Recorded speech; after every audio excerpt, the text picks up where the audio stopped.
Testing. Testing 1, 2. Ticky, ticky. Welcome, everybody. I said, welcome, everyone. Raise your hand if you got something to eat. Your belly full. All right. That's one of our greatest gifts is we love to fill people's bellies. So I'm glad you're here. Can we just please give it up to Pastor Tim and Cedars Church for opening their doors real quick, letting us host. A huge shout out to our sound tech back there, Tim Fairbairn. Give it up for Tim. Mary Lynn Harris, raise your hand. This is the one with the master plan, really sowing the seed to invite you guys to this space, kind of a follow-up from the No Vacancy Town Hall meeting. So thank you, Mary Lynn, for taking the initiative, right? Yep. See, leadership is taking the initiative for the benefit of others. And what I love about the consistency that we get to create and cultivate this space where we're learning, we're getting to know each other, we're collaborating, we're networking, we're becoming family, right? One of my favorite quotes is Mother Teresa says, when you don't have peace, it's because we have forgotten that we belong to one another, right? And I think the opportunities that we get, it's so easy just to say, hey, come hang out with us. We got Chick-fil-A. Aaron Horner's in the building, right? It's so easy to create a space where we can really just be and just learn together. So my name is Barry. They also call me Pastor Barry. I'm the outreach pastor for Cedars Church. I also am the founder of Melino Foundation. We are about a year and some change old, but I've been working with our unhoused community for the past 13 years. And so it's been an honor to be in this position of leadership. It's been an honor to facilitate gatherings that are centered around loving our neighbors. And one of the things that I've learned in this journey of service, I talked about this on Wednesday with our Bible study group, is that humility is best understood and developed through service. I mean, it truly is something that I've really understood more and more, is that you can say you're humble, but until you practice this act of servitude consistently, exercising just the heart of humility, it really allows you to really empathize with the next door neighbor or the unhoused or the coworker in a way that allows you to really starts off with empathy. And then once you're in that relationship, empathy turns into appreciation. I appreciate this community because of the person that I've become. In the early stages of serving my unhoused, it was very much like, I'm going to go serve them and do them a service. It's like me and them. But what I've learned is that my heart was changing, and I needed the table more than I think they needed it. And that's the upside-down kingdom that we've been able just to pursue. So it's an honor to be with you all. I'm excited to learn, about tiny homes. I'm excited to introduce to you guys some people that have served alongside us, who have not only been disciplined to this service I just spoke of, but who are actually changing my life. And where's my wife? My wife, Jasenia, is here. She is my better half, but she's also supervisor of the New York Resource Center. So I'm really grateful that we have leadership. Raise your hand if you work for any city, if you work for any city. Lori Flores in the house. Thank you. Give it up for Lori real quick. These conversations are so important. Oh, please stand up. This is, can you remind me Aisha's last name? No, I know, you're, but what?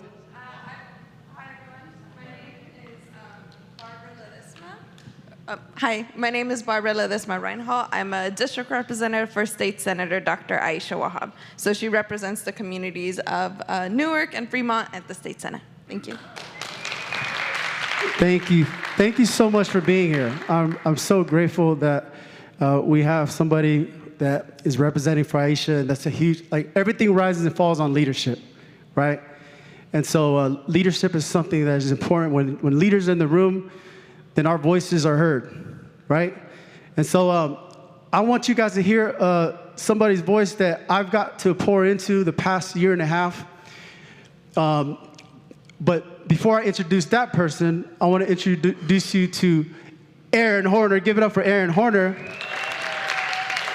So, fun fact, if it wasn't for Aaron, I met with Aaron in Hayward, and when we got to just kind of, I was picking his brain about starting my own nonprofit, and we walked through his facility in Hayward, and I was just really grateful for the things that he taught me, exposed me to, some lessons that were so crucial as you step into this work, because this work is really hard, right? But when you serve with a posture of humility and heart, it becomes very enjoyable. And I watch you literally enjoy the work you do. The compassion that you look the people in the face, and you have these deep conversations, and sometimes, you know, I love your humor, but it's the way that you really care for people. And the way you care for me, man, you're just a solid brother that I get to call a friend. I was bragging about you to my buddies. I said, man, I'm rubbing elbows with Aaron Horner again, because this guy is a legend in my eyes, just because. But thank you for all that you do, and thank you for being part of this event where we can just pour into these folks. Hey, that's Pastor Barry right there. That's Pastor Barry. Just wanted to thank you all for all being here. Thank you for your kind words, man. It's an honor to be a part of what's happening here. There's a movement happening. Can y'all clap for yourselves for being the movement? You guys are here. The movement is in the room. So tonight, what are we doing? We're getting together for a purpose. We're gonna move towards real housing solutions. A lot of times we say they should. Ladies and gentlemen, you are they. So I just wanted to welcome you to being they. You are now them. So we can move towards some solutions. We're gonna do that. The method to do that, our strategy is by sharing, learning, healing, and moving towards effective and lasting solutions. Our first event was called No Vacancy. It was right after the ordinance was put in place. There's been some changes to that because of the movement, because of the folks in this room, some people that are represented by the people in this room. It's not, the fight is not over, but one of the things we all decided we want to do is to have a next level conversation. This is one of those. And that's why that light just shone right there, because this is the moment. So we're going to be talking about housing. If I want to go through these agreements real quick, if you guys are okay with this, say yeah. Can y'all practice yeah? That was good. That was good. It was about 95%. Some of y'all, I heard, That was Chick-fil-A? Oh, but that was a yes? Okay, that's a yes in Chick-fil-A language. We're agreeing to have active listening, paying attention to what other people say, listening not just to respond, but listen to hear. If you're good with that, say yeah. Respect each other's life experiences. If you're good with that, say yeah. We're going to have one mic. This is it. Yeah. Recognize the humanity in everyone here. Be willing to challenge what we already know. Just say that real quick. That's tough. That means you have to unknow. I don't know if y'all can figure that out, but that means what you think you already know, we're asking you to just hold on to that real quick. There's a lot more going on than you may be aware of. I find that all the time. It's normally when my face hits a wall and I'm realizing, oh, that's not what I thought it was. Yeah.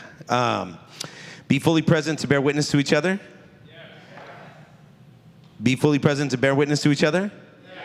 There you go. Use people first language, and that would be individuals who are unhoused rather than saying homeless people, because people are not a situation. Y'all with that? Say yeah. So we're always talking about people who are experiencing a certain situation. We're not describing people by their situation. Cool? All right, good. Moving on, this guy's gonna introduce somebody. All right, before I introduce Nico, you know, some of you guys probably like, what is Melino? Melino means peace in Tongan. I'm Tongan. And our mission statement is we are a faith-based organization. We exist to bring Christ-centered peace for those facing trauma, which is pretty much everybody that has breath. And we do that through supportive communities and through recovery. And kind of like what's happening today, this is actually Melino. This is supportive communities. When we bring people together and we gather, we break bread. We believe the power of building a table, the power of inviting people to the table, the power of bringing gifts to the table, especially food. And then people's eyes are open to so many things. And so I love that the table really represents community, but it also represents family. And Nico has been part of our team for the past going on a year and a half. And it's been a pleasure to meet with somebody who shows up without expecting anything in return. But like I said earlier, leadership is taking the initiative for the benefit of others. And so as we grow as an organization, it was very important to bring somebody on staff who can kind of take over my responsibilities. So what Nico is going to be doing, as we literally interviewed him a week before Palm Sunday, and then on Palm Sunday, we offered Nico the job to be our first employee with Melino Foundation. And yeah, give it up for Nico. And that happened because I've been able to watch discipline. And the way that Nico goes above and beyond, he's doing things that I never thought about doing. He's creating teams. He's meeting with these individuals weekly. He's going to touch on that. But what I love also is that Nico brings food to these encampments every single day, where we were feeding on Saturdays, but he took the initiative because he's a chef and he has access to tons of food. Worked something out with his job, and they were able to send Nico with trays of food every day, and Nico gets to be a blessing.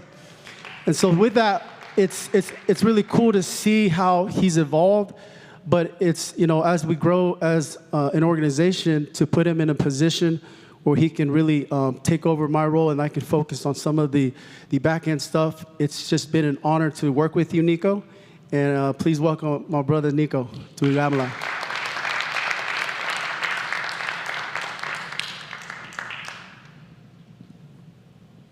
All right, I ain't as good as Barry. I gotta have notes, so just bear with me.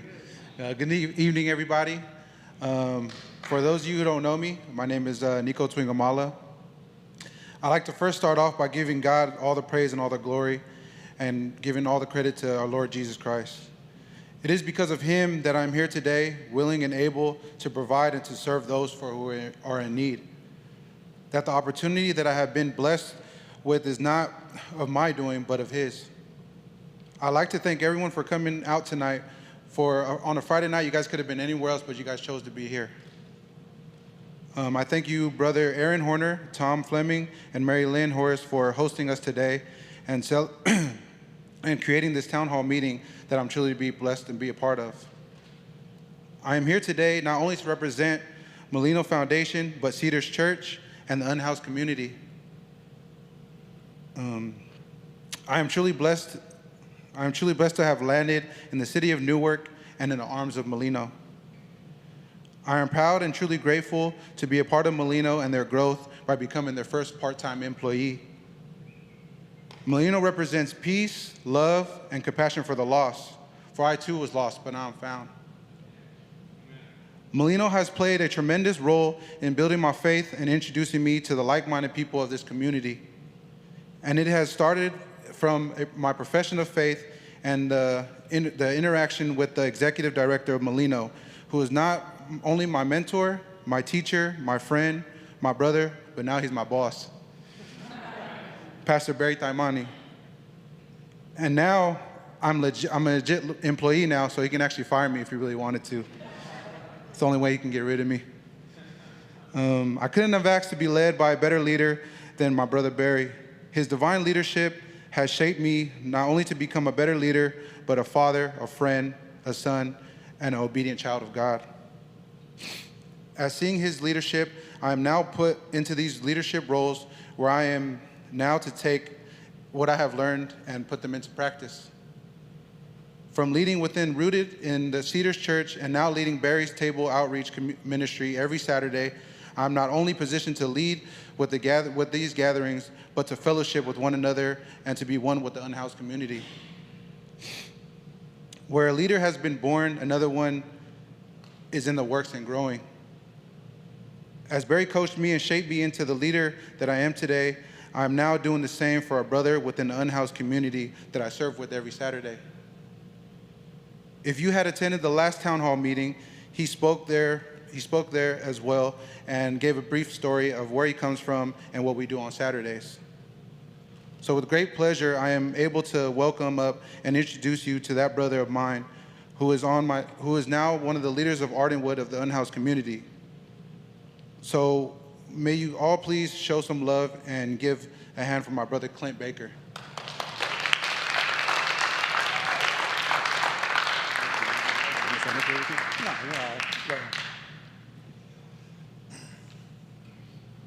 Thank you, Nico. Thank you, Barry. Thank you for all you guys to be here. You know, your hearts are needed out there. I am unhoused currently, and the table on Saturdays has brought me to be encouraged on trusting people again, and just it's okay to ask for help. You know, and the table brings a lot more things than just food. You know, the people that bring other people that have bigger hearts than them, or just it's always good things. And I'd like to also say thank you, Aaron, for helping me be more nervous wherever you are hiding, wherever you're at. I see you're not in here. You did what you got to do and you're out. I got it. But, you know, the Melino Foundation, Nico, man, he keeps me involved, you know. He makes it sound like I'm doing he keeps me involved. You know, I'm getting me involved in the Bible studies, and I'm learning as a student. And I just learned last Bible study that I get to teach after I become a student. I'm going to get educated enough and learn about the Word that I might be able to teach it, and I will teach it. You know, I'd rather coach it, but I'll teach it. And it's a big part of the unhoused. There's so many different things for every individual. And the thing that I see that really helps is just the consistency. And I tell them, when I go back, I tell them, you know, hey, there's a lot of people that you don't know that care. You know, so let's get off our butts and show them that we appreciate it. Stop tearing up the city and just trying to lead by example. And, you know, there's a lot more going on than just people on drugs and gambling and all that. There's some hardships out there, you know, and they're worth it. And I appreciate everything that I see. And thank God for the Melino Foundation. It's changing my life. Nico, Barry, your family, Barry's family, they're all involved. Carrie, very old friend of mine. Makes me nervous as heck talking in front of her because I'm afraid she'll go tell my sister something. And this is probably being recorded, so she'll see it already. But I appreciate all your guys' time, and I can't put it into anything right now, but I will. And thank you. And this is Josh. He runs another table on the other side of town. I'd like to bring him up here. He deals with the unhoused on that side of Newark, you know, Food Max side. So he's got the south covered, and we take care of the north, so to say. But here he is, Josh. Thank you, Clint. I just want to say thank you to everybody that's here. I'm just grateful for everybody. I'm just grateful for the opportunity to serve and be a servant and try to model myself after the greatest servant of all, Jesus Christ. I'm grateful for the opportunity when Barry asked me to set up a table in a Food Max parking lot, because without him even knowing it, is the same parking lot where I could point to the dumpster enclosure where I used to live when I was on the streets.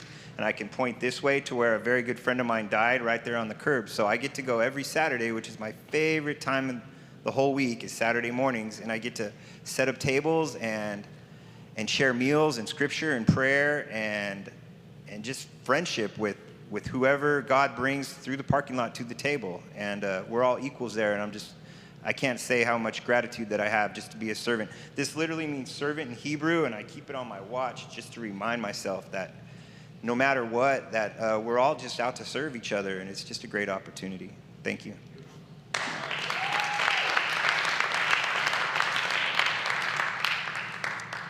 I'm sorry, y'all. I had to step out. Two of my homies, originally from Hayward, that now live in housing up the street, are on their way. So they'll be here in a second.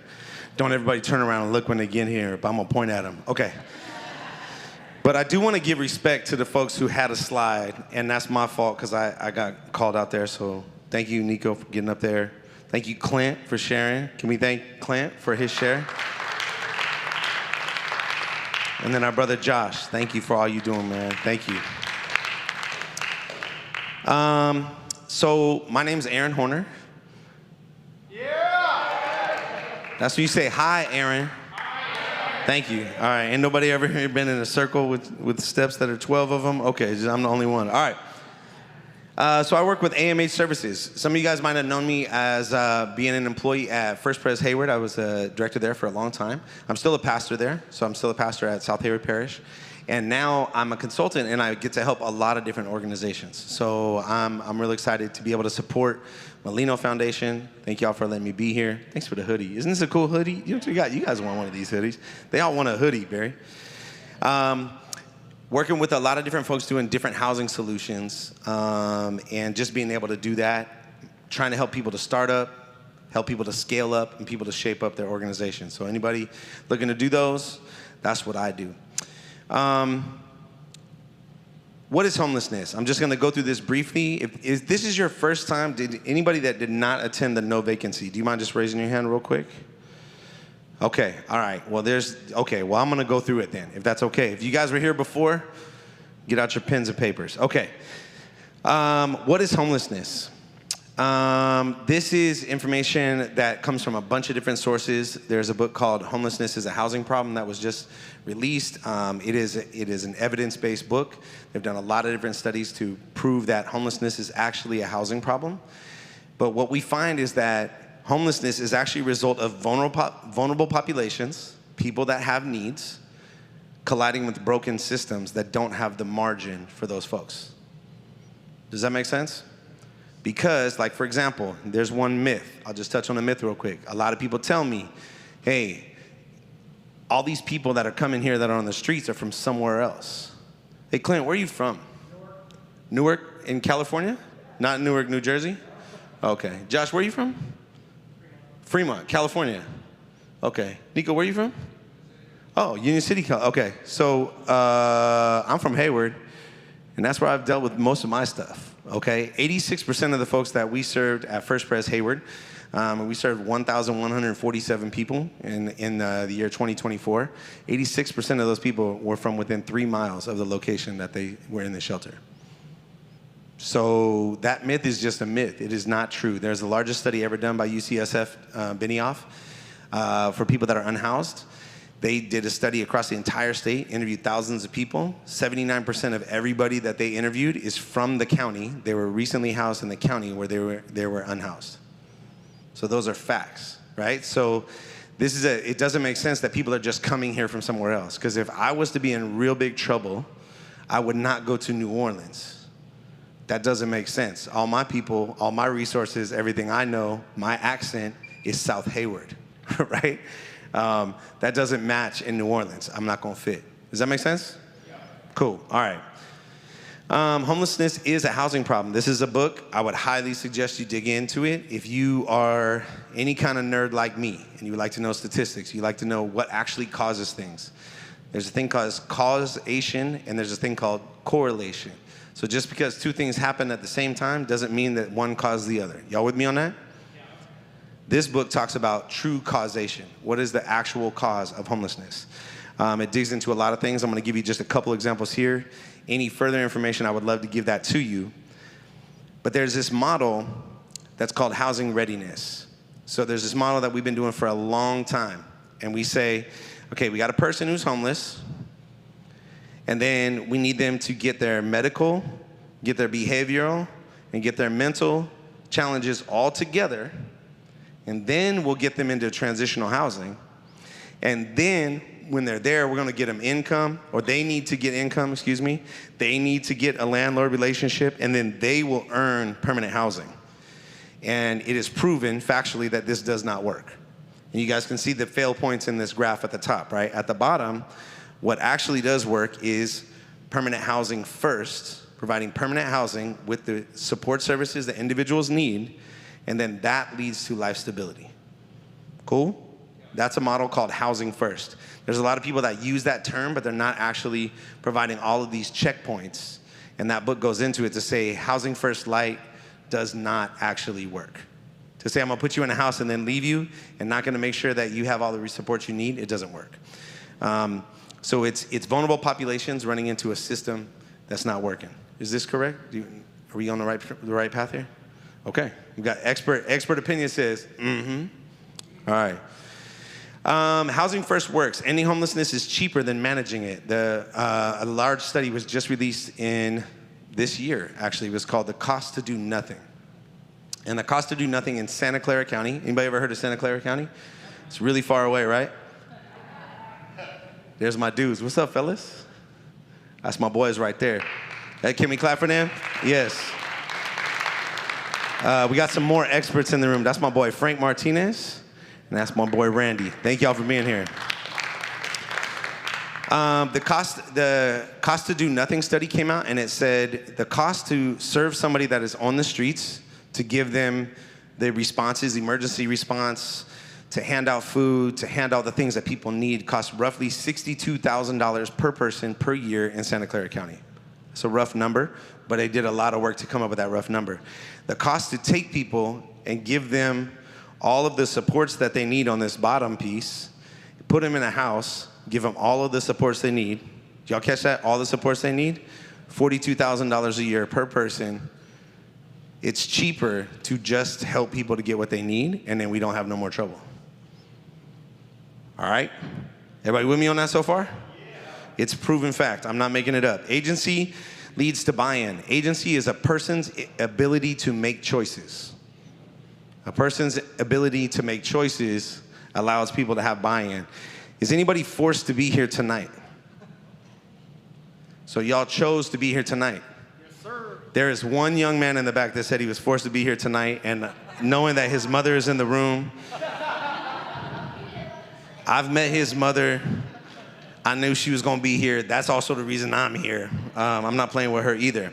But choices leads to empowerment. If people are able to make choices, people do this thing where it's called climbing. We all are upwardly mobile individuals. A lot of people don't believe that, but when people are not making a decision to move forward in their life, it's because there is a piece missing that they can't move forward without. Y'all with me on that? Does anybody know what the basic needs are in Maslow's hierarchy of needs? Okay, raise your hand. I can't do all of them at once. I got ADHD. Tom. Shelter is one of them. Go ahead. Water. Raise your hand. Another one. Nope. Nope. Yes. Living wage. No. Shelter is already said, so that's two of them. Food is actually the second layer. But water, food, so shelter, water. Love is high up there. That's actually about 3 or 4 up. But the basic level, so there's layers to this thing. There is shelter, there's water, there's breathing, sleep. Those are the basic needs. And if we can't do those things, then we cannot move up to the other things that were mentioned, which is you don't think about safety if you can't breathe. Y'all with me on it? So safety, so the bottom layer is a prerequisite to be able to think about the next thing. Yes, ma'am.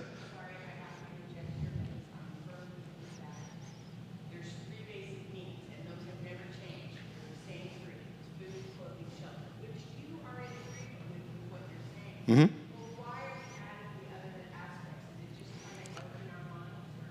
No, so I'm using a model. It's called Maslow's hierarchy of needs, and so this is I can show it to you one time. I'll explain it to you in a second. No, it's all good. You should ask your questions because it's really important that you have agency and you're able to make choices and you're able to do things that you want to do. So thank you. But I will say this model is a guy named Maslow, and what they said his model said there's this pyramid, so it's like a triangle pyramid. At the bottom, it's saying you can't climb up a level until you have everything at the bottom level. Right? So like you mentioned clothing, right? We're not concerned about clothing if we can't breathe. Does that make sense? So once you can breathe and you have shelter and you have water and you actually have, what was the other one? Sleep. If you have those things, then you can start thinking about the next level, which is the other things that you guys mentioned, basic. And then the third one is when we start to think about actual like income. And then the fourth one, which is the highest one, is when we believe that we deserve love. It's called self-actualization. So we say, hey, how come people don't just get a job? Well, they haven't slept, right? When we've been able to put people into housing programs, we find that people sleep typically 2 to 3 months. And I don't mean sleep without stopping. I'm talking about sleeping really long times. The first few months, they go to bed at like 3 or 4 o'clock in the morning because they're used to staying awake all night because it's unsafe to lay down and fall asleep at night. Am I wrong? Okay. And then they fall asleep, and then they lock that door, and then they go outside, make sure there's nothing outside, come outside. I actually have people who have gone outside their door and slept outside their door on the floor, outside of their home. Am I making this up? Okay. So this happens where people they're being accustomed to their normal way of doing things, and that normal way is not a safe way, but it's what people have been accustomed to. So then once they get to sleep inside, they sleep until they're no longer tired. And once they sleep until they're no longer tired, they do that for about 2 to 3 weeks. Once they get to that rhythm, and then their body, it's called circadian rhythm. If you're awake in the daytime, you get sunlight, your body says, let me sleep at night. Then they sleep all night. And then all of a sudden in the daytime, they're like, let's go. I want to do something. I've got food. I've got shelter. I slept. I got a shower. I got a bathroom. I flushed the toilet. I lock a door when I want to lock the door, and I go in and out of the thing when I want to, and nobody comes in when I don't want them to. When those things start to happen, people say, hey, you know what? I think I want to get some income. I'm like, oh, you want some income? Okay, cool. Let's work on that. And we go to the next level, right? So people climb. That's called agency. So thank you guys for your questions. Appreciate the clarity. When people are safe in housing first, people are safe, then that increases the quality of life for every single person in the community. Everybody with that, say yeah. Okay. So most of us are here because we are concerned about our quality of life and the quality of life of others. Am I wrong? Okay, so the way that we increase the quality of life is make sure that everybody has the things they need, and it will increase everybody's quality of life. If you're with that, say yeah. If you're not with that, there's 2 exits available.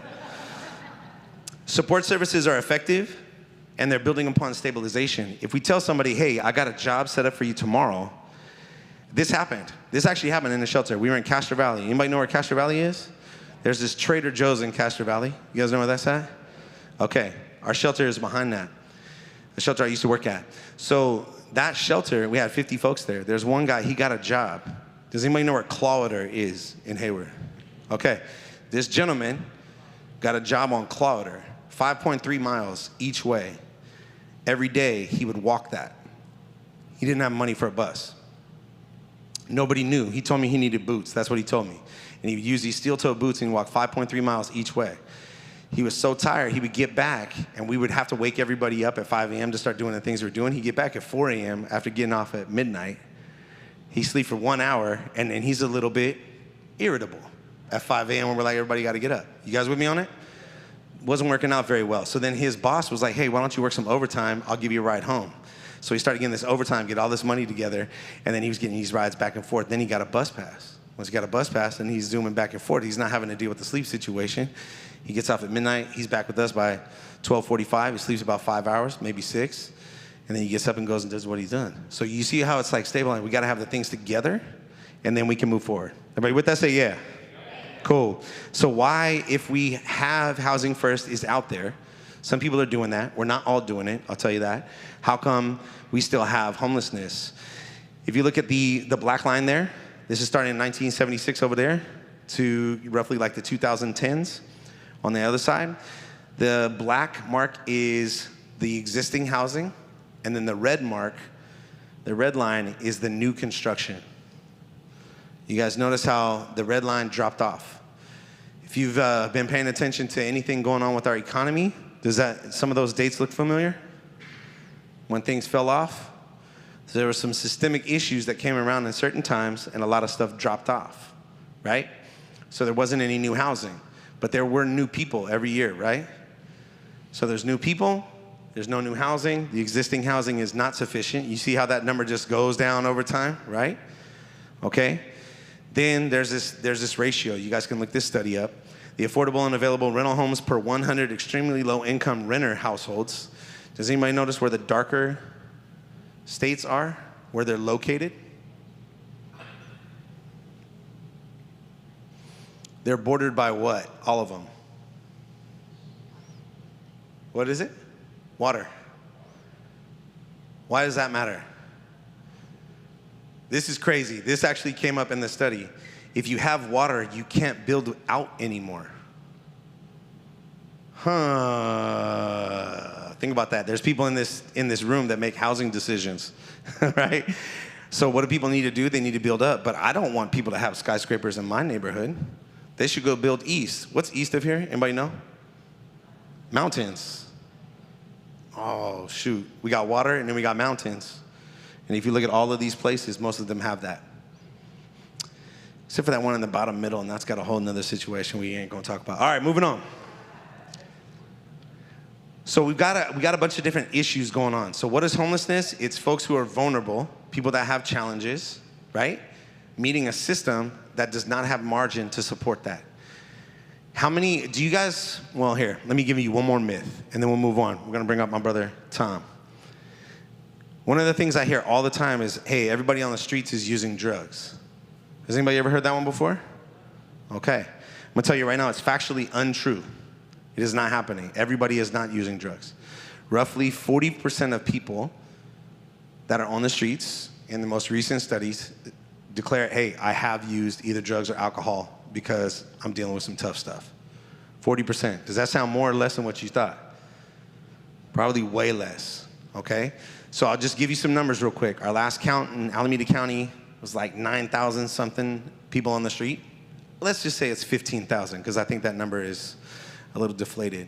Let's say there's 15,000 people on the street. 40% of that utilizing something. They're saying 40% of 15,000, let's say it's like, I don't know, 7,000. Does that sound right? Any mathematicians? 7,000 people on the streets using drugs. That's a crazy amount of number, right? How many people are in houses using drugs or alcohol in Alameda County?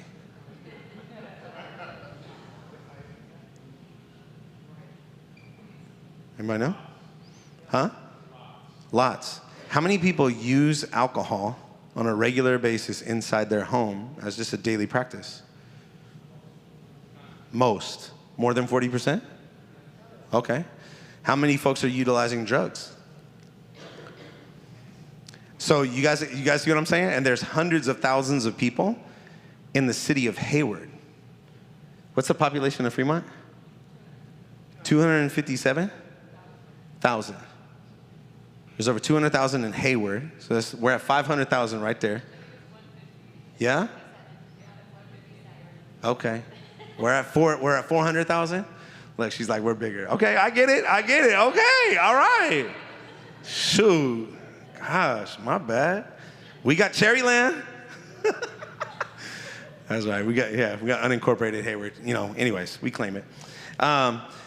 But you guys get what I'm saying? In just Alameda County alone, there's hundreds and hundreds of thousands of people, and more than 40% of them are doing something. So we're saying there's hundreds of thousands of people that are in homes that it's okay to use drugs, it's okay to use alcohol, and they're not homeless. So those things are not the cause of homelessness. Y'all get that? That's a correlation, that's not a causation. Y'all with me? Say yeah. If I lost you, I'll talk to you later. But the point I'm trying to make is these are myths that are just simply untrue. I'm not over here trying to say you shouldn't believe that. I'm telling you it's untrue. It's untrue. And anybody here who's done the work, anybody who's been out there on the streets, you realize there's a lot of people that won't touch that stuff. Some of them are in this room, and they help other people to not touch that stuff. Some of them have access to a home, and they're making that a sober living environment for other people. They're not actually out here using. So it's just simply untrue. So we're going to talk about some solutions. We have some solutions. We don't have every solution, okay? I do want to bring up a couple things. I am going to, in the back, I have information I'm going to put up. There is a meeting on Monday. There's this thing called Measure W. Everybody say Measure W. All of us voted in California, and more than 50% of the people said, hey, we would like to put money towards solving homelessness, right? It's about 2-3 years ago. That money on Measure W came out. Alameda County, we haven't gotten the money yet because it's been tied up in legal battles. It is now clear. Alameda County has almost $500 million in that bank account, ready to come down to help homeless solutions. But on Monday at 9:30 a.m., We have 5 county supervisors, and at least 2 of them said they want to take several $100 million out of that and go use it for something else. Is anybody else okay with that? No. Okay, so we need you to please log in. Raise your hand, sis. She has a flyer. I'm going to have one. We can get you email. We can get you that information. I'll have the login information. If you want to go to Oakland, go to the meeting. I believe we can log in online. We'll see. I got to look it up. But we need you all to speak out. Not just people from one city, not just people from one experience. We need you to tell all of your friends. Let's get the longest public comment ever in the history of Alameda County to say, this is not okay. The document that our sister has was produced by this thing called the Community Advisory Board. Say Community Advisory Board.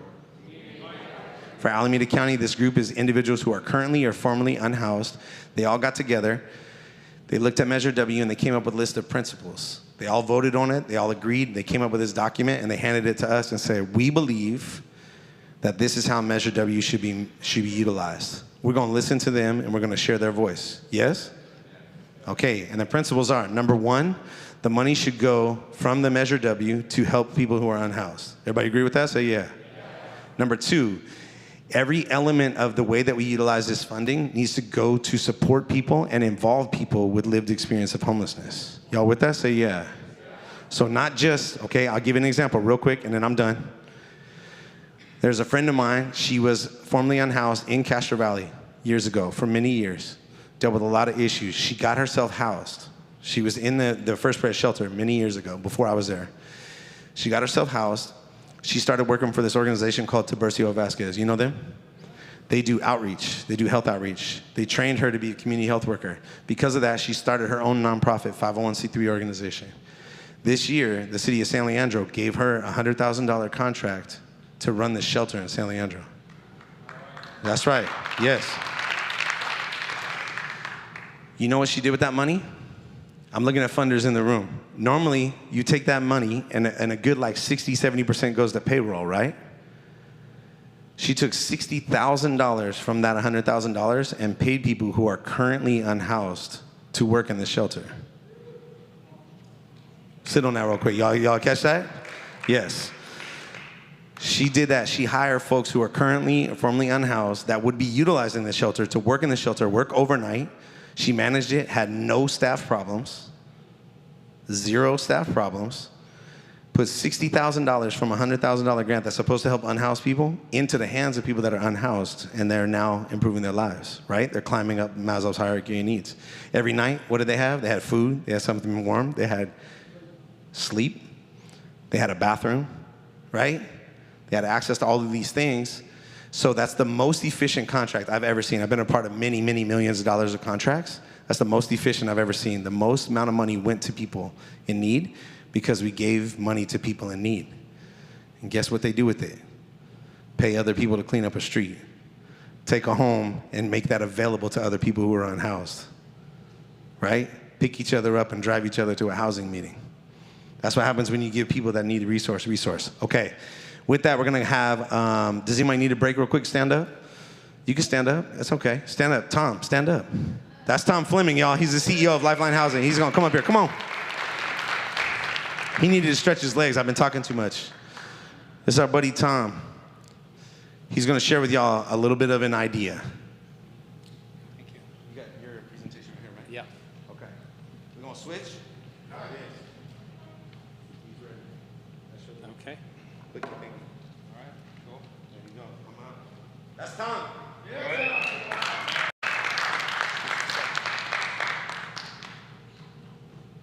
Okay. Hi, I'm Tom Fleming, and I'm glad to be here tonight. Let me tell you a little bit about me, just to give you an idea where I came from. So I have been living here in the East Bay for my whole life. I grew up in Alameda and moved out to Hayward at one time. Why? Because I wanted to learn how to manage apartments. And my wife and my daughter are here tonight too. I want to point out my wife especially, Marianne, because when you understand what I put this poor woman through over the last, we're going to be married 46 years this year? 47. I'm so old I can't remember. But I told my wife in 1990, I was self-employed. I was in the potato chip business. And I said, you know, we're self-employed. I don't think we're not going to have any pension. We're not going to have anybody looking after us. And I doubt if Social Security is going to be in business when we get around to it. So we need a plan. And I told my wife, I said, here's a plan. If we could just somehow buy 10 houses and rent them out to somebody, I think we would have enough to get by. And she said, that's a great plan. What's the first step? Well, we have to move out of our house into an apartment building in Oakland, and I want to learn how to manage a building. And so my wife moved out of her honeymoon cottage in Alameda to this 36-unit apartment building in Oakland, where we had to drive through this drug-infested area to get to that place. And we were making extra money at the flea market selling beef jerky. Is how we made a living at that time. And but I'm just giving you some. So that was back then, 1990, and so that was my first step into learning about real estate and all that kind of thing. And it led us out to Hayward, California, where I got a job managing an apartment complex. And one thing I didn't count on, I had these big, vast, dreams how this all going to work out. I didn't count on my wife's misery factor. My wife's misery factor was at the extreme. In a 0 to 10, she was like 15, and she was upset every night because so-and-so was mean to her that day. And I said, oh, whatever we're getting out of this deal, we got to get out of here. It's not worth it. But I learned a lot. And I learned a lot about renting apartments and what people need to live and so forth. And so since 1990, I started investing in real estate, and that's how I make a living now. I no longer sell potato chips or beef jerky, but I rent out houses and apartments to people that need a place to live. And so let's see here. I thought one of the things I could start off with, we were talking about housing. One of the things in the housing, the current way it's set up is if you have a vacancy, I find out what the value of that apartment is, and then we assign a rent to that, and we start advertising it, make it available to the public. Well, typically, to rent an apartment, you need about 3 times the rent in income to qualify. Okay? Now, right now, about the lowest apartment around here is about $1,500 a month. And so 3 times that is $4,500. And I found out that at the very beginning of my career, there was a lot of people that didn't have that kind of money. I remember when we first got a very first apartment building, we were renting 1-bedroom apartments for about $450 a month. And we had little old ladies that were making about, didn't work. Hello? Oh, yeah, it's back again, I guess. They were making about $500 off of Social Security, but they were sure that they could make the rent. But the problem is that you have to have the same standards for qualifying people from everybody. So everybody would have to make, in that case, about $1,300 a month to qualify. And even if you, what am I trying to say? Even if you couldn't make it, there's nothing out there. I was the lowest guy in town. And so I thought, man, I have to come up with a solution. And so one of the things that I came up with was the idea of, if you're building houses, they cost a lot to build nowadays. And there's a lot of extra expenses because the planning departments front load a lot of fees onto developers' backs. And they add, all these costs are thrown in and make costs of building a new house in this area very expensive. And so one of the things, though, if you build something that is just exactly meets the bare minimum needs, then maybe we can do it cheaper. And so let me show you a couple things that I ended up doing. I got this idea, I got inspired. And I think this, you know what, we're in a church, and I became a Christian a long time ago, about 40 years ago, and I think that for some reason, God picked me out of the crowd and has been leaning on me about this idea, keeping me up at night with these ideas on how to help other people get a place to live. And I don't think he's done with me, because he keeps beating it into me, and until I'm dead, I guess I'm stuck. Anyway, let me show you a couple things here. So when we first wanted to learn about this, we started touring. My wife and I, we went on a tour to find out what people were doing with unhoused individuals on the West Coast. And there was a lot of encampments, a lot of different things. And so we went around all over the place. And here's a place in Portland, Oregon called Dignity Village. And as you can see, it's not that dignified, actually. But, you know, the name dignity comes from the fact that they were giving people the dignity that they feel by living in their own place. Okay? That's where the dignity comes from. Okay? These are pretty humble abodes, but the people who were living there were not unhoused anymore. They had a house. This is their house. The next place we went to see was Opportunity Village in Eugene, Oregon. Now, as you can see, there's a lot of different designs. They were experimenting different ways of doing these things. And so we looked at that. A lot of these they didn't charge rent. This place here, I think they originally charged, I don't know, $20 or $30 a month for the utilities. But most places weren't charging rent.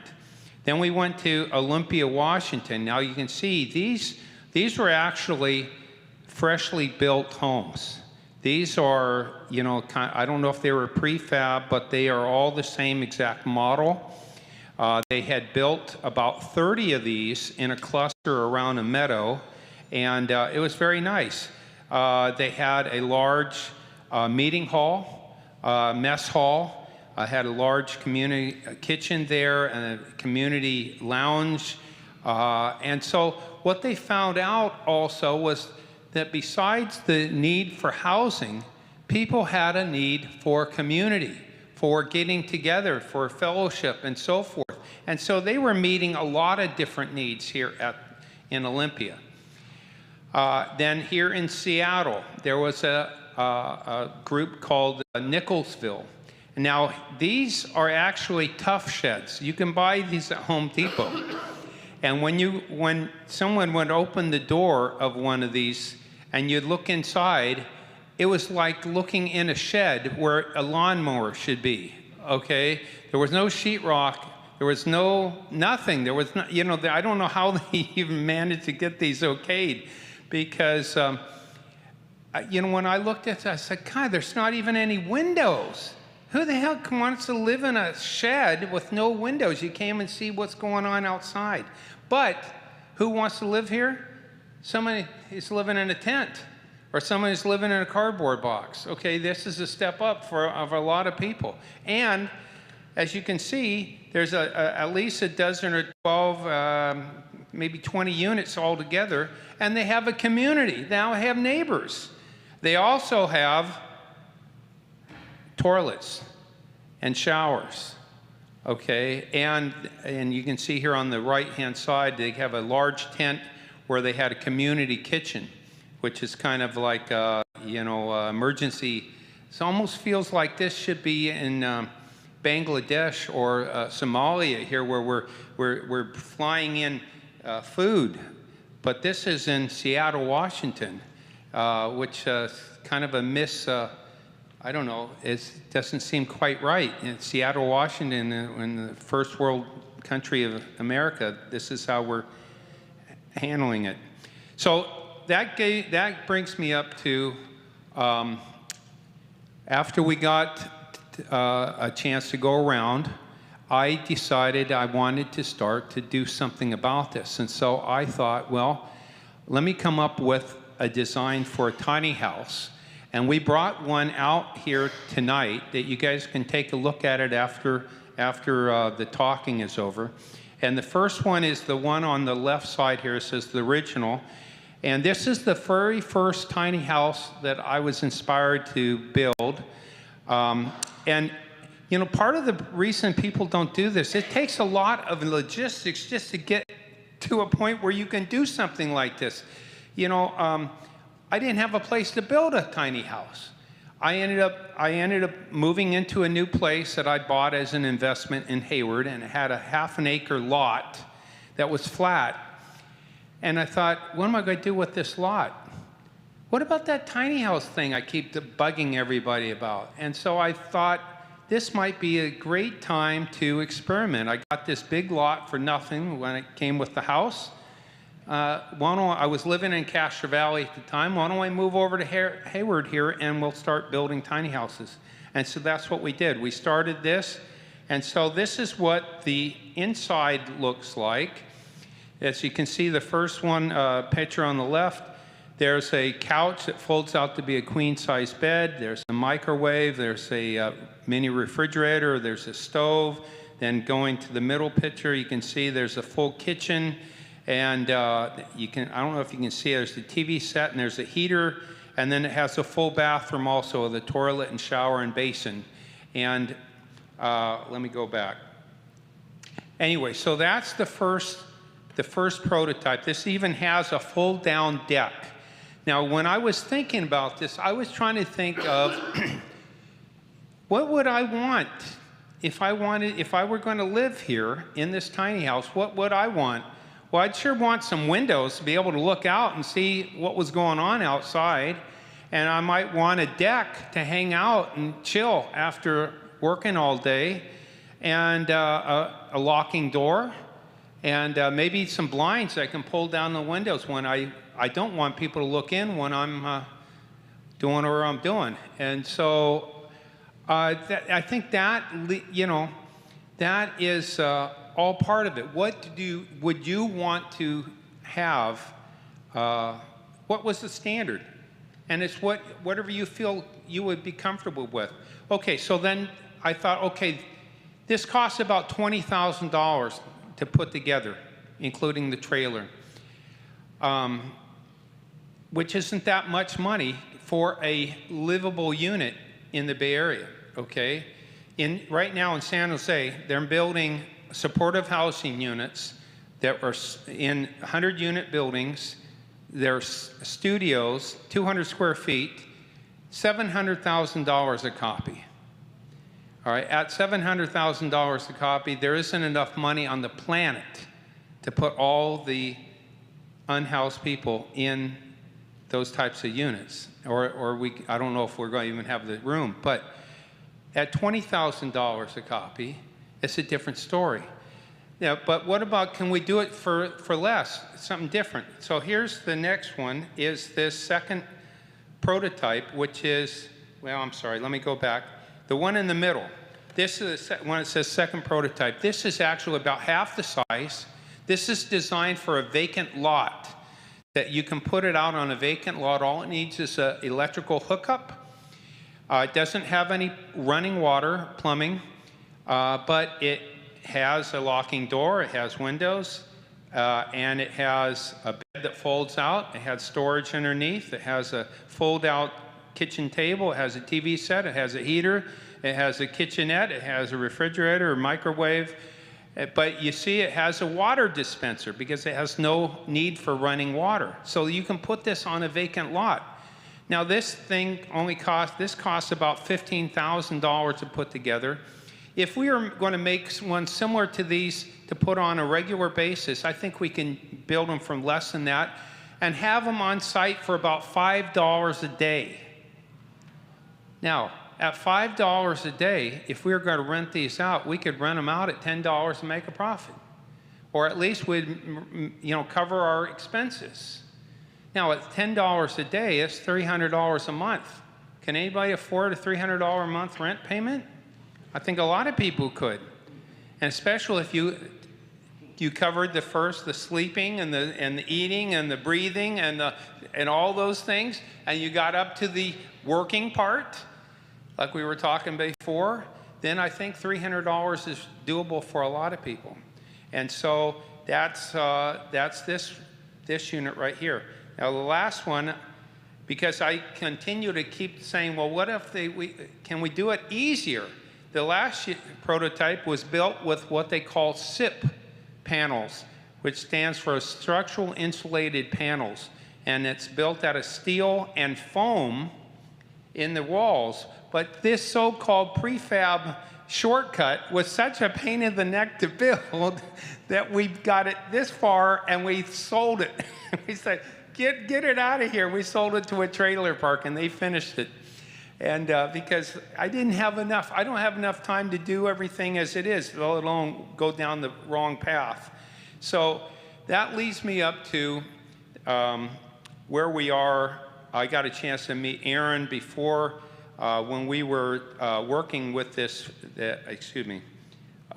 first unit on the left-hand side that says the original. We took this on the road, and that was on a trailer for a reason, so we could go and do open houses just like this. And about 5 years ago, we did an open house in Hayward, and I invited a bunch of people, and one of the people I invited a fellow named Jake Metcalf. And Jake Metcalf is the pastor, or was the pastor of First Presbyterian Church in Castro Valley by the Trader Joe's. And Jake told me at the get-together at the open house, he says, hey, you know what, we're doing this safe parking program at my church, and I'd like to take it to the next level. Maybe we could work together. And so that's exactly what we did. We worked together, and we started building tiny houses. And we built 6 tiny houses, and we built them, the first picture on the left, we built them on the parking lot of the Crosswinds Church in Livermore, and then we put them on a big truck with a giant forklift, and we brought them over to his church in Castro Valley, and we lift them up with this crane, and we put them on the foundations, and you can see that in the next picture, that all the tie-ins, all the water lines, sewer lines, etc., that went in, and then the concrete, and then that's the final project at the end. And this is a project that Aaron was involved with managing some of the clients there. And up to that point, the people that were living in these units were living in their cars. And a lot of them were living in their cars on his parking lot. And a lot of the people that were there were working. They just didn't have enough money saved up, or didn't have enough to get to that 3 months rent down, or whatever the need was.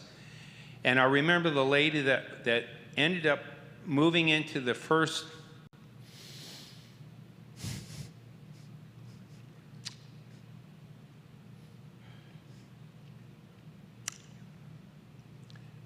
unit.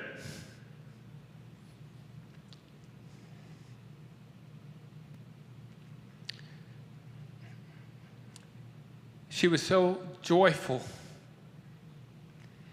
She said, living in my car, it was so cold. It was so cold. And so I worked on this project about 6 months for free. And that was the payday.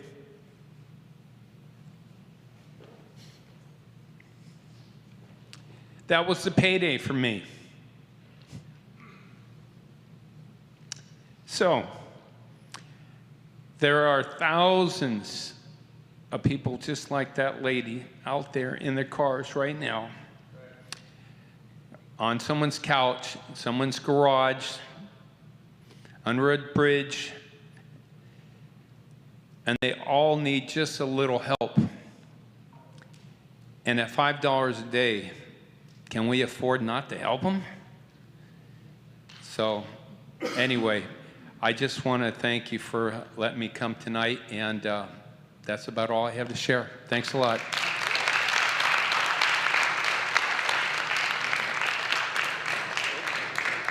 Thank you, brother. All right. All right. There you go. Can we hear it one more time for Tom and for his heart?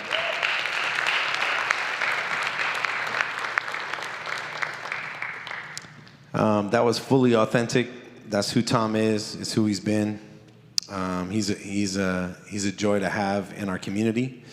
And I think each one of us has a little piece of something that's been put in us. And I just want to thank you, Tom, and Tom's family for supporting him as this dream became something that the last count that we had, so that was in February 2020 that those homes were installed.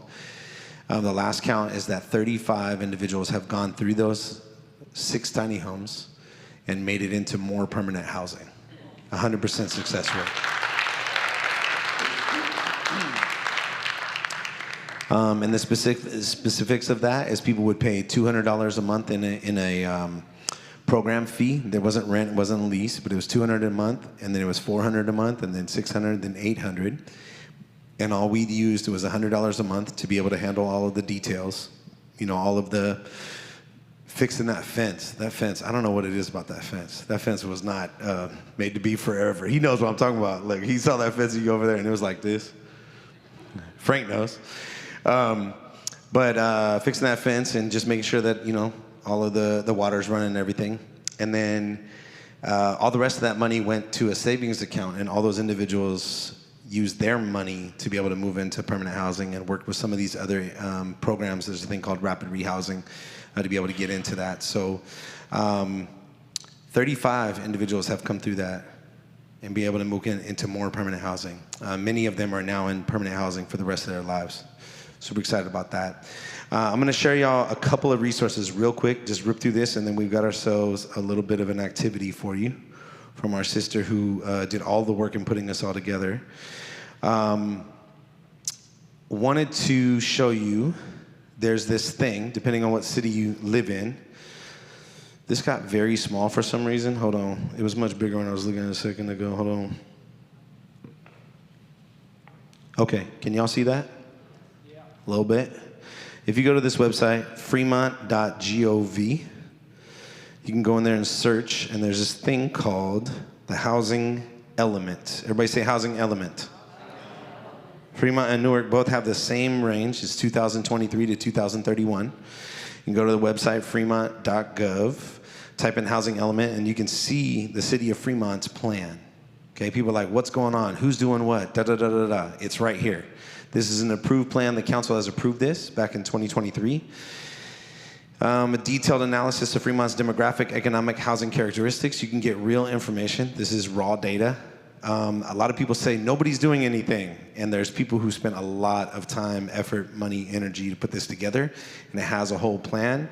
The next 8 years, the housing need is, they demonstrate 13,000 new residential units, just like that chart I showed you for the United States. This is specific to Fremont. Over 7,000 which are intended to be affordable. In 2022 alone, the city permitted 1,133 housing units, including 298 affordable units. Affordable,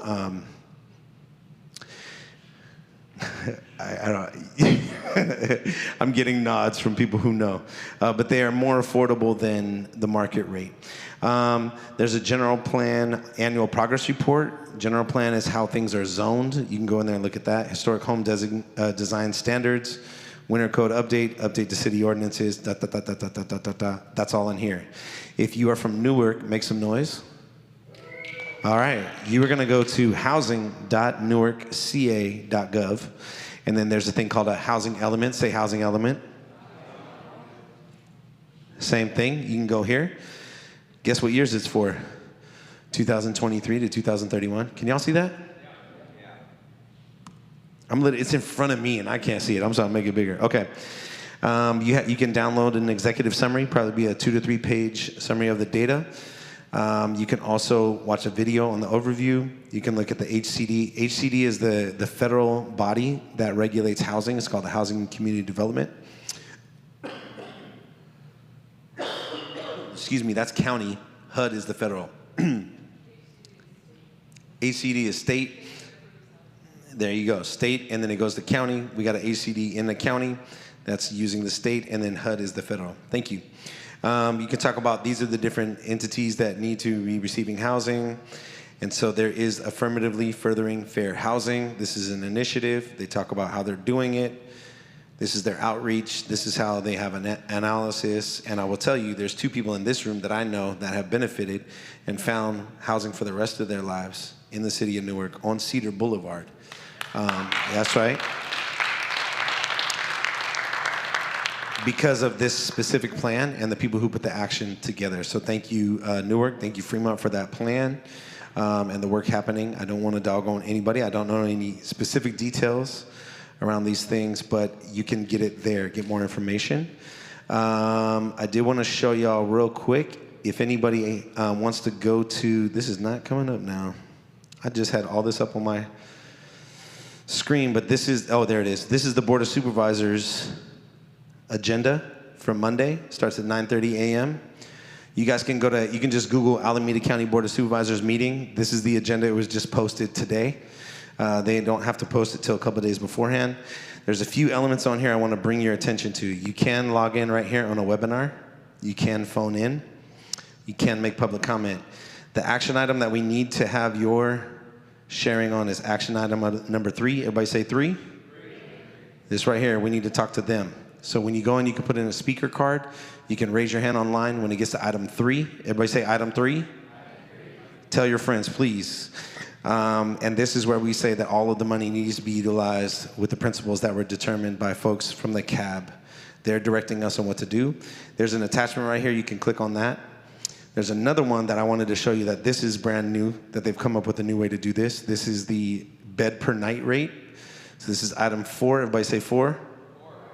If you click on that, you'll see this attachment right here. The shelters at First Pres Hayward and South Hayward Parish, one costs about $1.3 million a year at South Hayward Parish, and the other one costs around 2.1-ish million a year. And there's this thing called the bed per night rate. Bed per night rate? Okay, it shows historically this rate was $36.42 a night. Anybody can survive on $36.42 a night? No, cannot. So they're making a suggestion that we go up to a fair market rate. And if you notice this right here, it goes from $36.42. This is the ACCSA proposed rate of $48.43. And it takes roughly $97.70 per night per bed to be able to give somebody all the full services in the shelter. We would like to say yes, please increase that rate to at least that $48.43. And if not, let's go to $97.70 because the county can afford this if they vote yes on Measure W, right? W needs to stay here. Measure W needs to stay here. That money can go into this. And then shelters like the one at First Pres, the one in San Leandro, the shelter here, all of these shelters would be able to utilize this funding to be able to stay open and put less of a strain on other funding sources. Cool? So item number and item number, okay. And then coming up, this coming Tuesday, May 13th at 7 p.m., there's an important meeting at the city of Fremont. If anybody is a Fremont resident, works, lives, there you go. Please attend that meeting, 7 p.m. They are going to be voting on the budget. There's a draft budget proposal. It's just the draft, it's the first public presentation of the draft city budget for next fiscal year. Perfect. City council meeting, so then it doesn't get finalized till June, so that means there's going to be 3 opportunities to go in front of council and make comments. You can always write in, you can comment at any council meeting about any item, but this is the first public presentation of the draft proposal. This coming Tuesday, 7 p.m. If you'd like to speak on the budget, it's really important that we talk about things like the housing plan. So I showed you guys how to inform yourself on what the current plan is. You can also speak to that. You can also speak to the budget. The agenda will be posted at least by Monday, right? If not, okay, it's posted now. So you can go to the fremont.gov, look on that agenda. There's a way for you to activate yourself. You can get yourself educated. You can have yourself speaking points. You can say, these are the 3 things I want to say. If there's a lot of people that are going to speak, I promise you they'll drop you down to 30 seconds. So make sure you can say what you need to say in 30 seconds. Much shorter than I do. Okay, any other questions on those things real quick?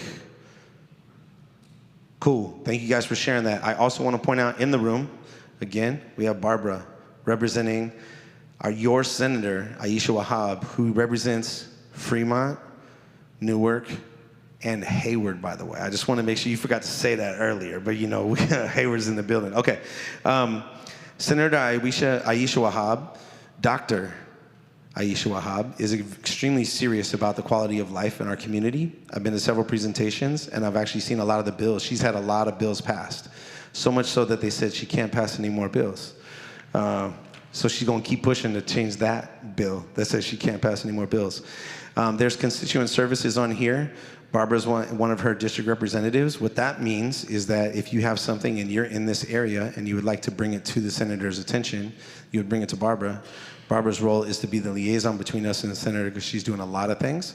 But they also do presentations. I just went to a program they put on last Friday, the small business. Yep, they put that together and they brought together all these resources. There's a dude in this room that I just gave the information to. He's going to start a small business. He's going to be hitting you up for funding. But we're going to make some things happen. So thank you, Senator, for doing that. Thank you for making opportunities for us.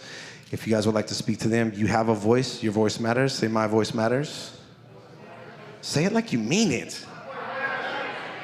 Your voice matters. It's really important that you're here, and it's important that you tell your friends and family about these things that are happening. There's a lot going on. I know we came here to see, hey, what are the solutions? Here's one solution. But we need to know, what is your city's actual plan? If we're gonna fight something, we need to know what we're fighting, right? Let's not just get up and say something. We're angry. Everybody's angry. I get it. But let's come up with a strategic plan. Get some folks together. Let's talk about that. There is an organization in Fremont that's trying to make it for everyone. You can get with them. They can give you some information. Some of them are waving right now if you'd like more information. But please get involved with that. And now we're going to bring up the woman who made this all happen, who organized this, who put us all together, told me that I got to do this.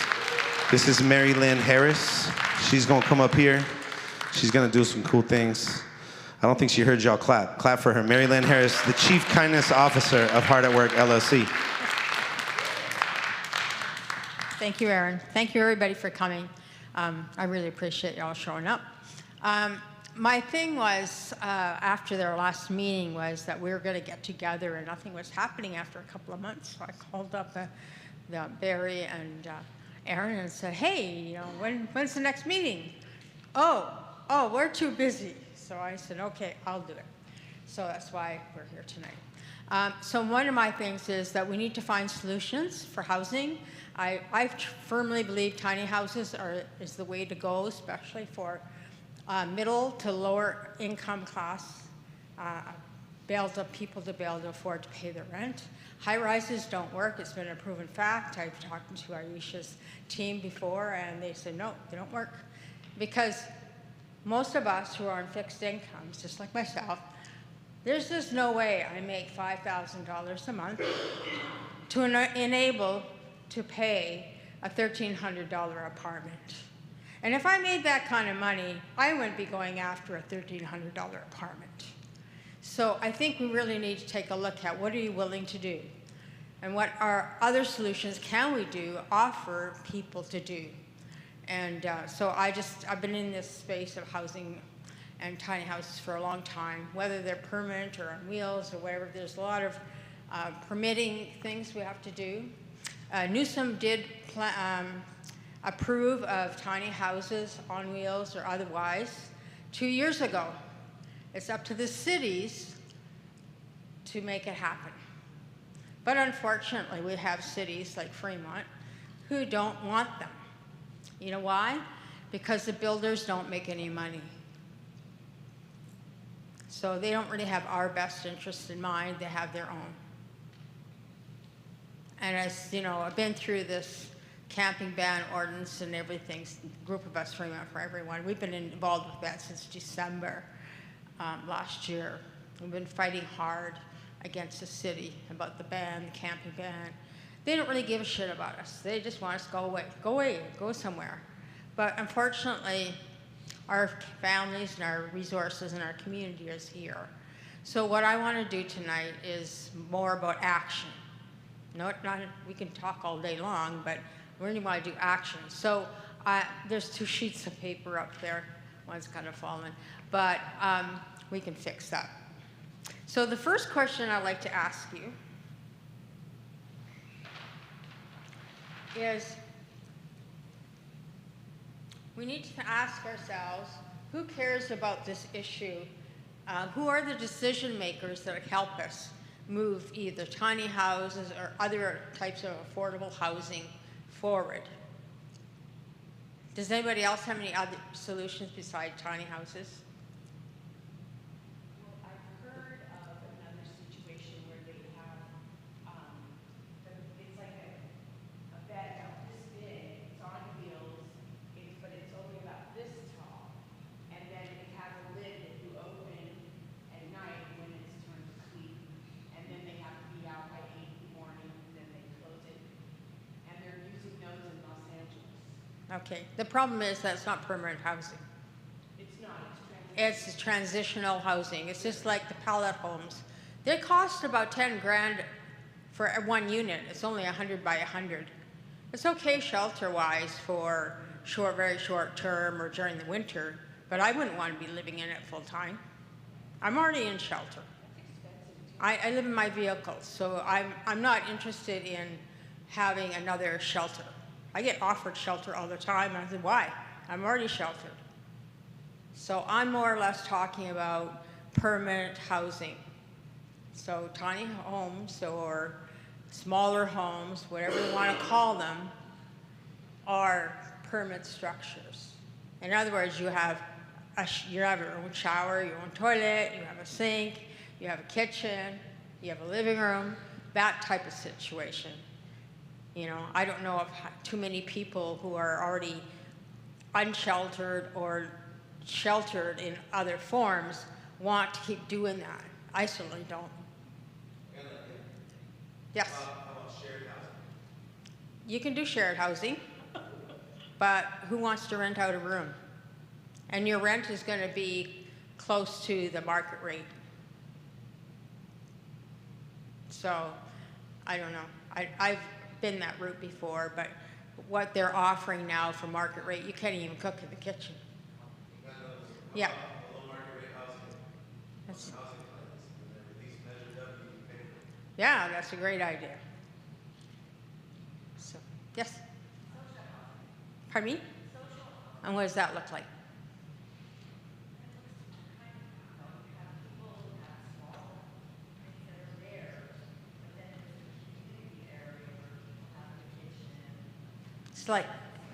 It's like co-op.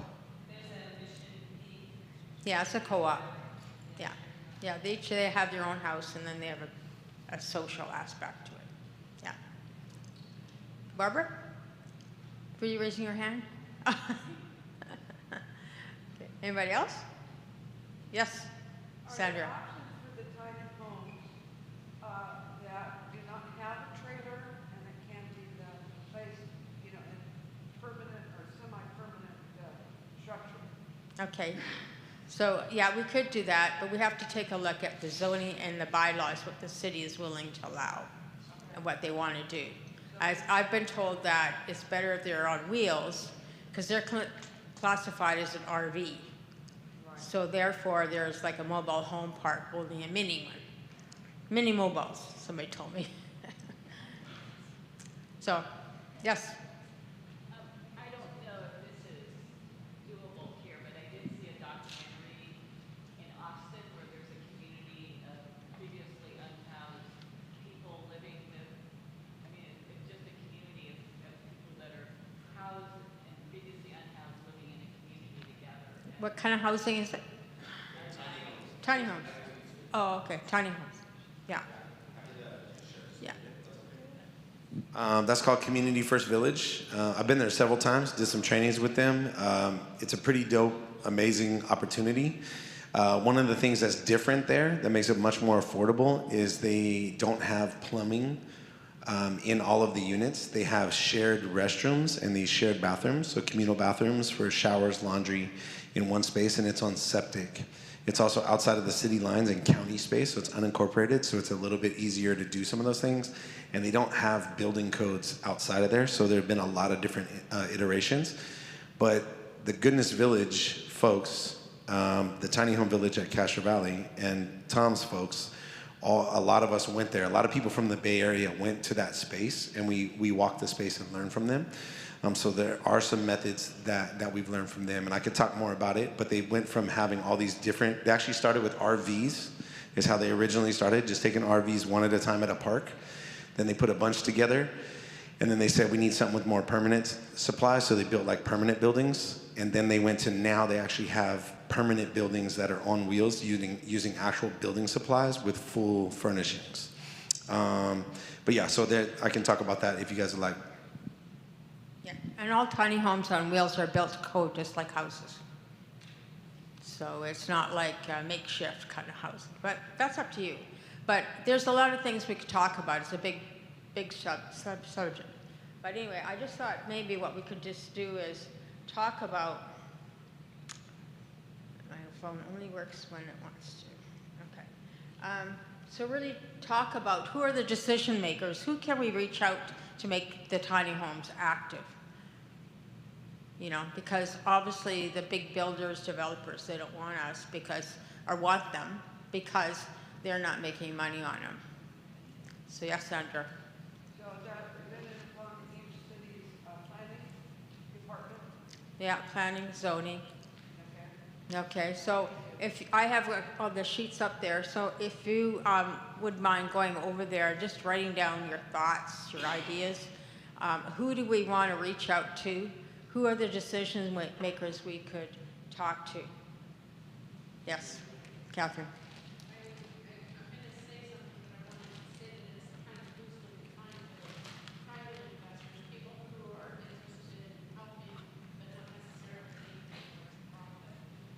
Yeah. Okay. You want to write down?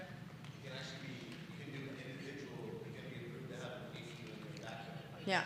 Alternative dwelling has been impossible, so you can do that. Yeah. Even churches, if they have extra land, they can build a couple of the smaller homes on their land, and they can have an income coming from those homes. So that's, yeah.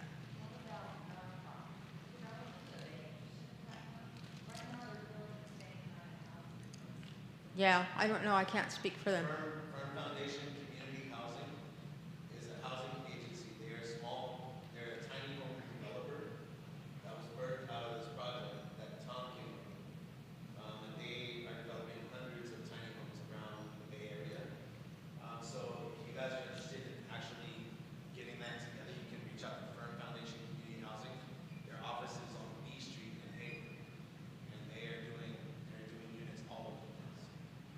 Are they self-sustained, or are they just community-based? That's a very tricky question. I don't think anybody who's doing large-scale construction is self-sustained, but they are aware of the funding sources. Mm-hmm. They really need Measure W to be passed. Yeah. To put funding into these elements. They helped to pass SB4, which you just mentioned. Yeah. Which is State Bill 4 that allowed faith communities to build on their property. Mm-hmm. So any faith community in the state of California can now build on the property Mm-hmm. without having to go through like public approvals. Mm-hmm. You just need to pay. And the tiny home that was originally in town that went to Firm Foundation is now approved through HCE at the state level. So there is a state-approved tiny home plan, architecturally approved, so it can be built. So like the pathways have to build. Mm-hmm. It's just there's a little bit of tricky stuff around hookups for what is it? For the water. Yeah. Yeah. Ginny. Yeah. But you can put solar on, and you have a composting toilet. And then that way you don't have to worry about the sewage. Yes?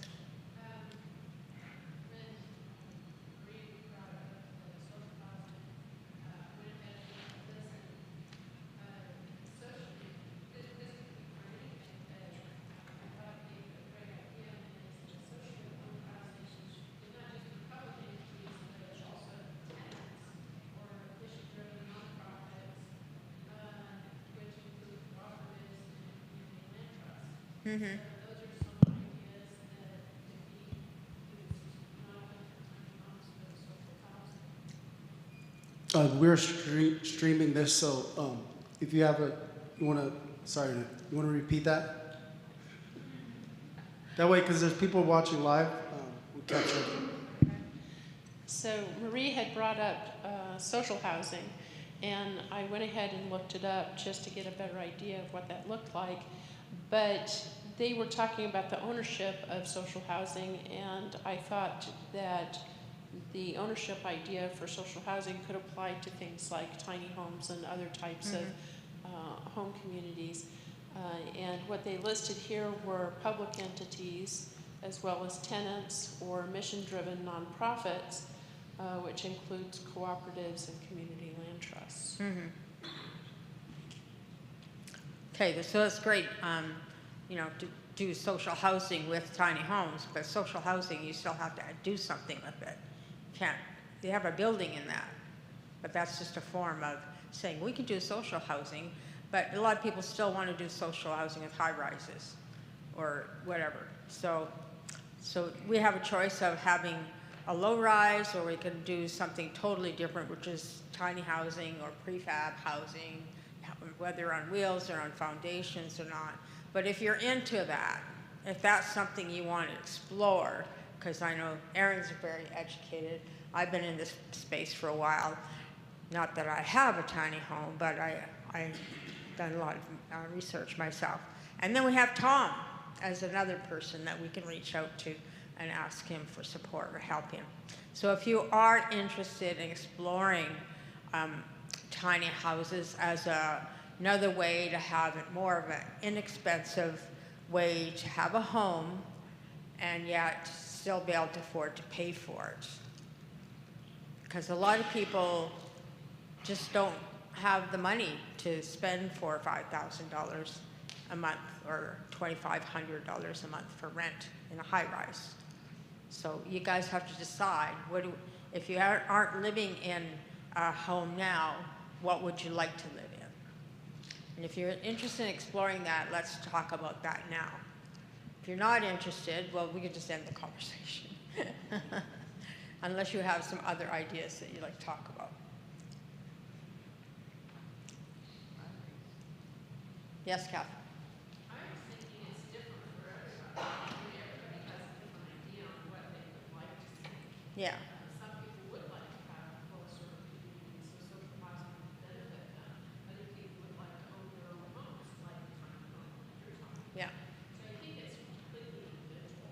Yeah. Let's make sure that the person asking the question is that they have a microphone. Okay. Yeah, Okay. how about the, this is a suggestion. How about the parking lot where Kaiser Hospital used to be at? It's not doing nothing with it.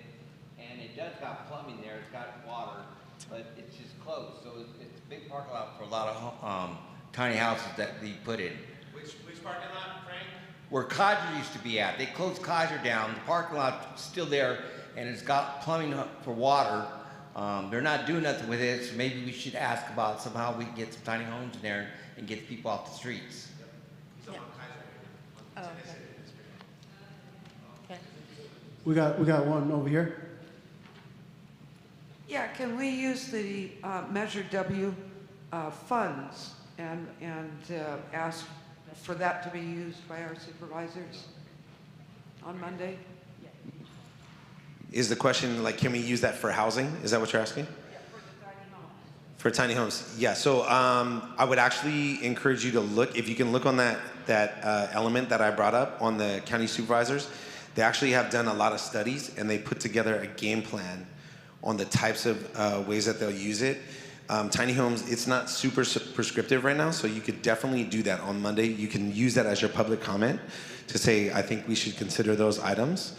We can also do what our sister Catherine mentioned. I don't know, y'all didn't hear that on the mic, but she was saying maybe there's opportunities that are different for each person.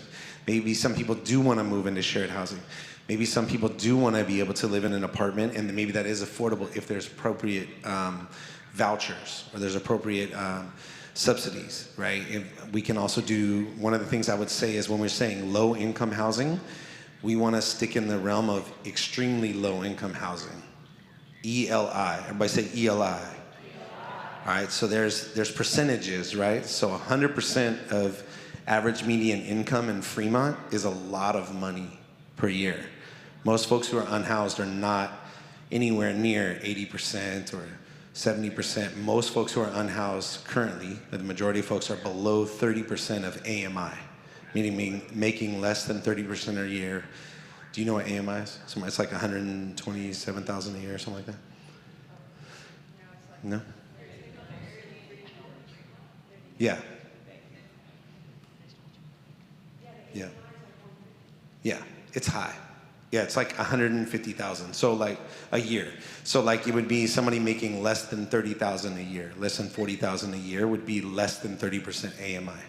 Does that make sense? So when you're talking about affordable housing, that's a thing you can bring up. Make sure we're using extremely low income, maybe tiny homes, other alternative methods. And so the other question is exactly how much land do we have, which is Alameda County's land in Fremont, Newark, Union City?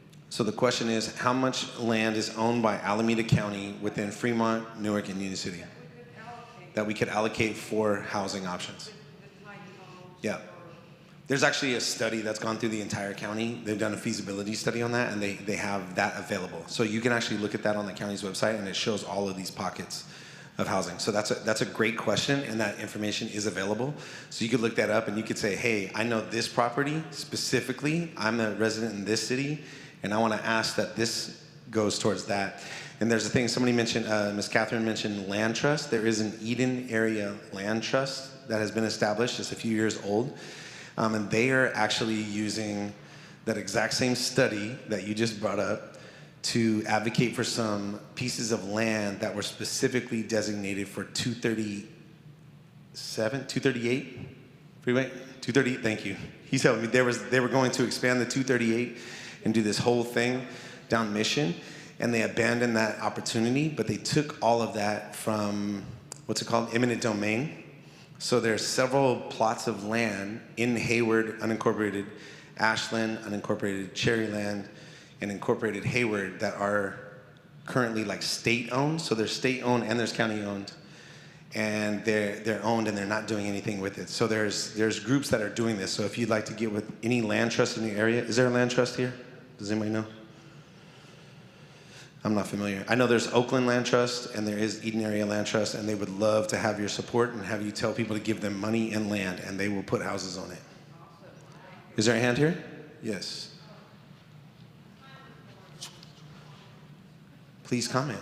No, my comment was, so I used to be a teacher. I worked at Stratford Private Schools, and the private school on Curtis Street, I actually just drove by there the other day, is completely closed. They said that they were gonna like do something, make another school. It's still empty. What about if there are private schools or schools that are kind of abandoned, using that more as like a shared housing, and there's like playgrounds on there for like even kids, but even utilizing like abandoned schools, kind of.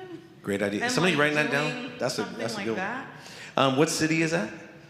In Fremont, on Fremont. Curtis Street. So that'd be a good thing to yeah. bring up when they do bring forward the housing element. That'd be a good thing to make public comment. You can also make public comment any time by writing in to council members. Is that correct? The best way to do that? I'll say I have seen that happen in the city of Hayward. Mm-hmm. There is a former school property. I live in Hayward. Come on, let's go. Where? Which part of Hayward? I live actually 5 minutes away from Chabot College. So. Let's go. She's in the west, by the way. In South Hayward, there's off of Tennyson and Tyrell, there's a former school, and the city and the school district all work together, and they're working with an agency called Covenant House. And Covenant House has been approved to put what they call cottage-style housing on that property. It works with the master plan for that area, and they are going to have TAY youth, which is transition-age youth, living on that property. Taking up, I think it's like a half an acre, and it's going to be like 30-something houses that they get in half an acre because it's cottage style, and it'll be that communal type. So yes, it is possible. That's an answer. She was just reminding me of something that had come up a little while ago with Assembly Member Alex, who was going to try and get some of the abandoned public school properties converted into affordable housing for teachers, which I thought was an excellent idea. I know it's not dealing necessarily with homelessness, but it is a related subject when teachers can't even afford to live in homes.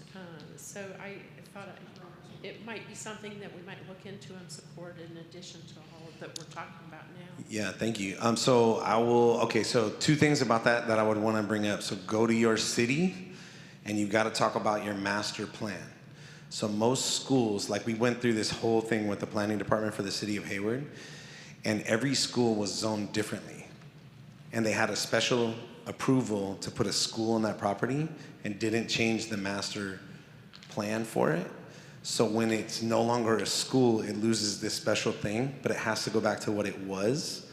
So you've got to talk to your planning department, and it's a big deal. You got to start doing this work, and they only do a certain amount of changes. They're only allowed to do a certain amount of changes per year.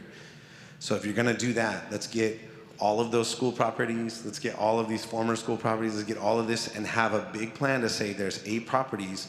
We want to move these 8 properties to be moved at one time to be zoned for residential, commercial, mixed use, whatever that's going to be. So there's housing agencies. There's one called Echo Housing. Yes, Echo Housing. Everybody write that down, Echo Housing. It took me a second. They do housing advocacy and housing protections. There's a lot of things that they do. I'm just trying to go off of my memory, but look them up. They would be an agency who knows about the laws involved, and then you could get in and support what they're already doing. You don't have to do all the groundwork. They've already got the studies. They've already got the ideas. They just need voices, enough voices in a room to say to your council, hey, you need to listen to this. So the second thing I would say is dealing with teachers, which shout out to all the teachers in the room. My daughter's a teacher in Fremont Unified. Thank y'all for all you guys are doing. Yes. Supporting teachers is supporting the issue around homelessness, because if we can house everyone and everyone is housed in an affordable manner, then we no longer have this system that is broken, that does not have margin for people that are going through something. So going back to the very reason, if we have enough housing for our teachers, then we won't have to overprice housing and then price people out of that housing that are not currently employed or things like that. The other thing I will say is this is an opportunity for you to bring to your councils, for you to bring to whoever it is in your municipality, and we can talk about that one-on-one, but there's an issue with vacancies. So there are a lot of vacant units. I don't need to put names out there, but you can guess who it is, but there's an individual family that owns the most amount of property in the city of Hayward. They're not Hayward residents, they're Fremont residents, and they're the largest private owner of properties in Hayward. I didn't say that. And they own a lot of properties, and they get to make decisions about vacancies and things like that. And if units are vacant, then prices go up. And then who wins when prices go up? The landlords only, right? And then what that does is it prices people out of things. So if we had a way in Fremont, Newark, Union City, Hayward, to make sure that units weren't vacant, and if you're leaving them vacant, there could be a fee, a tax, that could potentially make it to where these landowners say, oh, I might as well just let somebody live there. Maybe I can drop the price a little bit. Maybe a teacher can afford that. Then there's, you know what I'm saying? So then it makes these vacancies are actually driving up the prices. We also need to build more housing. This is correct. We need different types of housing for different people. I live in a housing situation that works for me and my family. My children are in a place where they don't necessarily want to live in that housing anymore. They're adults. They're picking a new way to do it. So we all need something that works for us. It's 8:35. We're going to call the time right now. We're going to be able to have more discussion off on the side. I want to thank everybody for being here. Thank you all for all of your concern. We would love for y'all, if you could please sign the list right here so we can get your information. And then also, please, if you could go to the meeting on Monday, County Supervisors meeting, 9:30 a.m., item number 3. And? All right, y'all are amazing. Thank you guys for doing that. Let's get with Mary Lynn.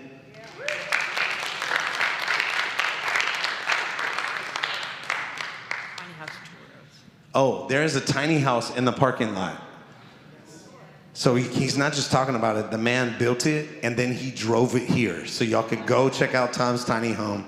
Which version is this? The first one. This is the first one. It comes with a truck, okay? This is cheaper. If anybody would like it, you can take the truck and the house tonight. Raffle ticket number 732 is the winner of the truck and the car.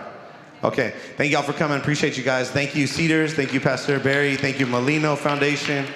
Thank y'all, everybody, for being here. Please, network. Get to know each other. Let's move forward.